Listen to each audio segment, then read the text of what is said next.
నమస్తే, welcome to DD9 వార్త. కల్వకుంట్ల కవిత ఇప్పుడు తెలంగాణ రాష్ట్ర రాజకీయాల్లో మారుమోగుతున్న పేరు కల్వకుంట్ల కవిత. సో ఎందుకు కల్వకుంట్ల కవిత పేరు పదే పదే మీడియాలో నిలవాల్సిన అవసరం ఏముంది? ఎందుకంటే కవిత ఈరోజు కొత్త రాలేదు రాజకీయాల్లోకి. అయితే దాదాపు 2004 నుంచే తెలంగాణ రాష్ట్ర రాజకీయాల్లో కీలకంగా తన వర్క్ చేస్తూ వస్తుంది. తెలంగాణ ఉద్యమంలో కూడా కవిత తన వంతు పాత్ర పోషించింది. తర్వాత బీఆర్ఎస్ పార్టీకి అనుబంధంగా ఉన్న తెలంగాణ జాగృతి సంస్థను కూడా తన ముందుని నడిపించింది. అయితే ప్రస్తుతం తెలంగాణ జాగృతి అని కవిత చెప్పుకుంటున్నాం, అది నేనే స్థాపించిన కవిత గారు చెప్పడం జరుగుతుంది. సో ఉద్యమం సమయంలో కూడా తెలంగాణ జాగృతిలో అటు కీలకంగా పనిచేసింది.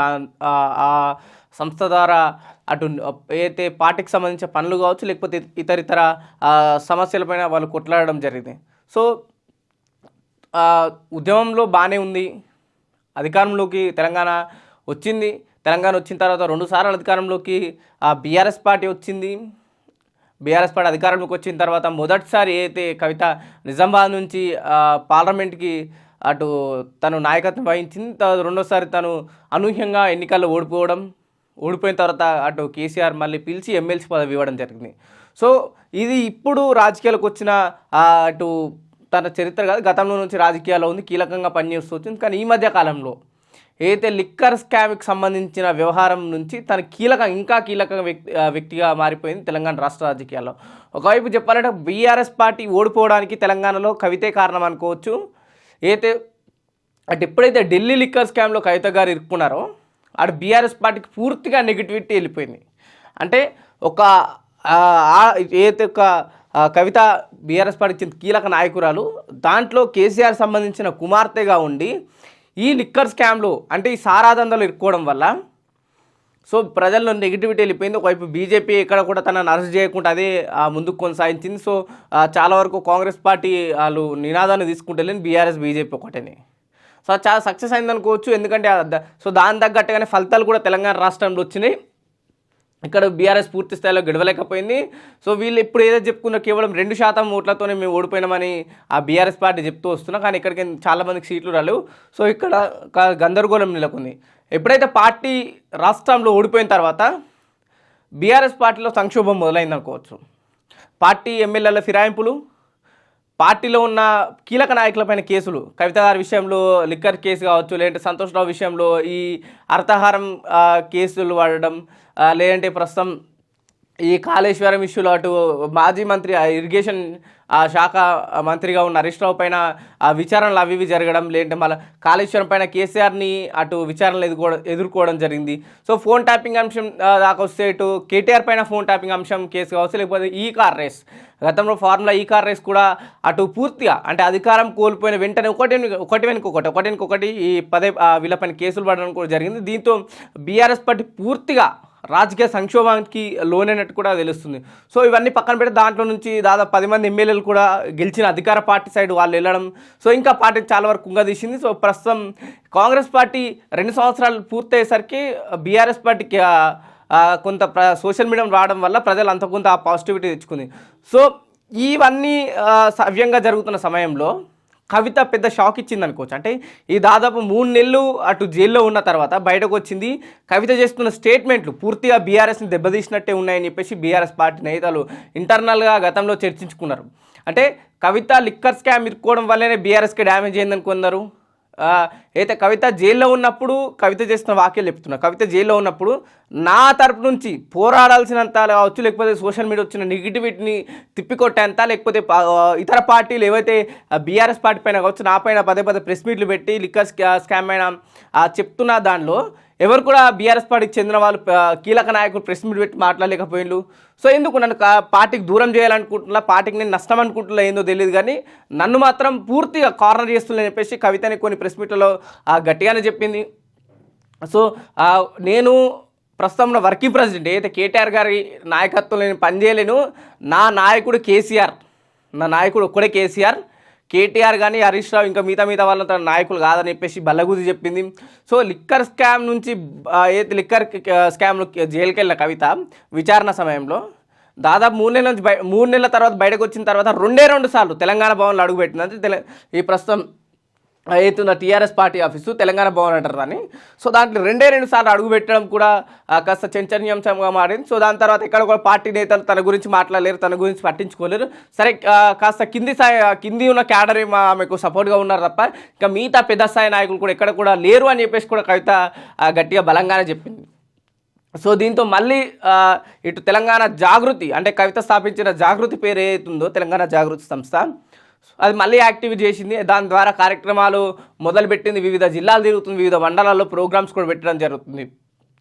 సో ఇవన్నీ జరుగుతున్న నేపథ్యంలో బీసీ నినాదం పెద్ద ఎత్తున ఎత్తుకుంది.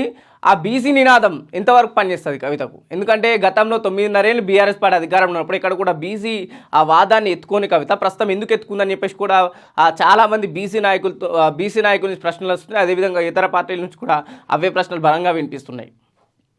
సో ఈ బీసీ ఏదైతే 42% ఆర్డినెన్స్ గురించి 42% మేము బీసీలకు ఇచ్చినామని చెప్పేసి కాంగ్రెస్ పార్టీ సమరాలు చేసుకుంది. దాంతోపాటు కవిత జాగృతికి సంబంధించిన సంస్థతో కవిత కూడా మిడ్నైట్ 12 గంటలకు కూడా జాగృతి ఆఫీస్ దగ్గర కూడా సమరాలు చేసుకోవడం జరిగింది. దీన్ని పూర్తిగా అటు బీఆర్ఎస్ పార్టీ నాయకులు బీసీ నాయకులు పూర్తిగా దాన్ని అటు విమర్శించారు. అంటే కాంగ్రెస్ తీసుకొచ్చిన 42% ఆర్డినెన్స్లో పూర్తిగా తప్పులు తడక అది ఎక్కడ కూడా కోర్టులో చెల్లది, మళ్ళీ ఒకసారి బీసీలను మోసం చేస్తుందని చెప్పేసి కాంగ్రెస్ పార్టీకి వ్యతిరేకంగా ఇక్కడ బీఆర్ఎస్ పార్టీ వాళ్ళు ఇటు ఏదైతే వ్యతిరేకంగా మాట్లాడుతుంటే కవిత సపోర్ట్గా మాట్లాడడం వల్ల కాస్త పార్టీ కార్యకలాపాలకు వ్యతిరేకంగా పనిచేస్తున్నందుకు కవితను ఇంకా దూరం పెట్టాల్సి వచ్చిందని చెప్పేసి ఒక క్లారిటీ అయితే చాలామంది ప్రజల్లోకి బీఆర్ఎస్ పార్టీ కార్యకర్తలకు వచ్చింది.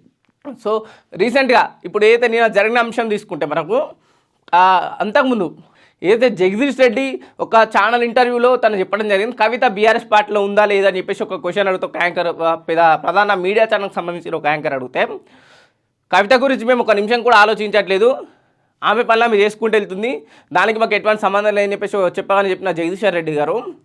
సో నిన్న ఏదైతే కవిత 72 గంటల ఆమరణ నిరాహార దీక్ష చేపట్టిన నేతృత్వంలో కొంతమంది డిజిటల్ మీడియా మిత్రులతో కావచ్చు, లేకపోతే ఇప్పుడు శాటిలైట్ మీడియా ఛానళ్ళ జర్నలిస్టులతో కావచ్చు, సో అక్కడ ప్రెస్ మీట్ పెట్టి జగదీశ్వర్ రెడ్డిని అంటే నల్గొండలో ఓడిపోనికి కారణం ప్రధానంగా జగదీష్ రెడ్డి కూడా అంత కొంత ఏదైతే కొద్ది శాతంలో బయటపడ్డాడు తప్ప పూర్తిగా బీఆర్ఎస్ పార్టీ నల్గొండ నాశనంగానికి జగదీష్ రెడ్డి అని చెప్పేసి ఒక బలమైన కామెంట్ చేయడం జరిగింది.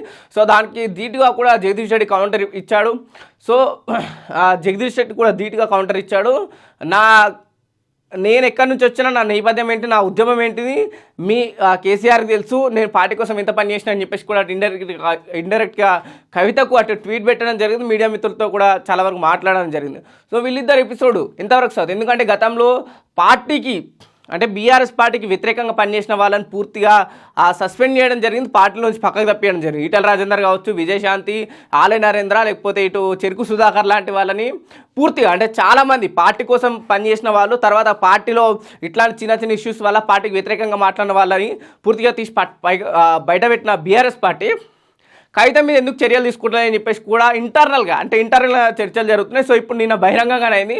అంటే జగదీష్ రెడ్డి మామూలు వ్యక్తి కాదు, మాజీ మంత్రి, బీఆర్ఎస్లో కీలకంగా పనిచేస్తున్న వ్యక్తి, ప్రస్తుతం ప్రతిపక్షంలో ఉన్న నేతగా, ప్రతిపక్షంలో ఎవరైతే ఈ గెలిచిన ఎమ్మెల్యేలలో తన ఒక కీలకమైన నేత, బీఆర్ఎస్ పార్టీ ప్రతిపక్షంలో ఉన్న దాన్ని ఎక్కడ కూడా అటు ప్రభుత్వం చేస్తున్న పనులకు కావచ్చు, లేక ప్రభుత్వం చేస్తున్న కార్యక్రమాలకు ప్రభుత్వం తరపు నుంచి కాంగ్రెస్ పార్టీ తరపు నుంచి ప్రెస్ మీట్లు పెడుతున్న వాళ్ళకు బలంగా కౌంటర్ ఇచ్చే వ్యక్తిగా జగదీష్ రెడ్డి తయారైండు. సో జగదీష్ రెడ్డిని ఇట్లాంటి మాటలు మాట్లాడిన జగదీశ్వర్ రెడ్డి పైన సో బీఆర్ఎస్ పార్టీ ఏ విధంగా స్పందిస్తుంది? నిజంగా కవిత కేసీఆర్ కూతురు కాబట్టి బీఆర్ఎస్ తన పైన ఎటువంటి చర్యలు తీసుకోవా, లేకుంటే ఏమైనా నేను జగదీష్ రెడ్డి చెప్పింది ఏంటంటే సరే ఇంకొన్ని అవకాశాలు ఇచ్చిన గతంలో కూడా మళ్ళీ కవితకి ఇచ్చే అవకాశాలు ఉంటాయన్నట్టే మాట్లాడిండు. అంటే బయట వాళ్ళకు ఒక న్యాయం, బీఆర్ఎస్ పార్టీ లేకపోతే కుటుంబానికి ఒక న్యాయం అన్నట్టే జరుగుతుందా చూడాలి. ఎందుకంటే 72 గంటల దీక్ష ఒకవైపు జరుగుతుంది, బీఆర్ఎస్ పార్టీలో కనెక్షన్ కమిటీ ఒకటి ఉంది కాబట్టి సో వాళ్ళు ఏ విధంగా నిర్ణయం తీసుకుంటారు. కవిత అంటే బీఆర్ఎస్ అధినేత కేసీఆర్ కూతురు కాబట్టి ఏమైనా ఎక్స్క్యూజ్ చేసిన ఛాన్సెస్ ఏమైనా ఉంటాయి. నిజంగానే ఒకవేళ బీఆర్ఎస్ పార్టీ సస్పెండ్ చేస్తే ఈ 72 గంటల దీక్ష కవిత ఏదైతే చేపడుతుందో దాని తర్వాత ఆ 72 గంటల దీక్ష తర్వాత పార్టీ ఏమైనా అనౌన్స్ చేసే అవకాశం ఉందా కవిత గారికి అనే విషయాలు కూడా మనం వేచి చూడాల్సి ఉంటుంది. చూద్దాం బీఆర్ఎస్ పార్టీ ఎట్లా రియాక్ట్ అవుతుంది ఈ విషయం పైన. ఇంకెక్కడ కూడా కేవలం ఎవరినైతే కామెంట్ చేసిందో కవిత వాళ్ళే రియాక్ట్ అయ్యిండ్రు. పార్టీకి సంబంధించిన వర్కింగ్ ప్రెసిడెంట్ కావచ్చు, లేకపోతే అక్కడ ఉన్న క్రమశిక్షణ కమిటీ కూడా ఎక్కడ కూడా రియాక్ట్ అవ్వలేదు. ఎటువంటి నోటీసులు కూడా కవిత గారికి బీఆర్ఎస్ తరఫు నుంచి రాలేదు కాబట్టి ఇంకా వేచి చూడాల్సిన అవసరం ఉంది.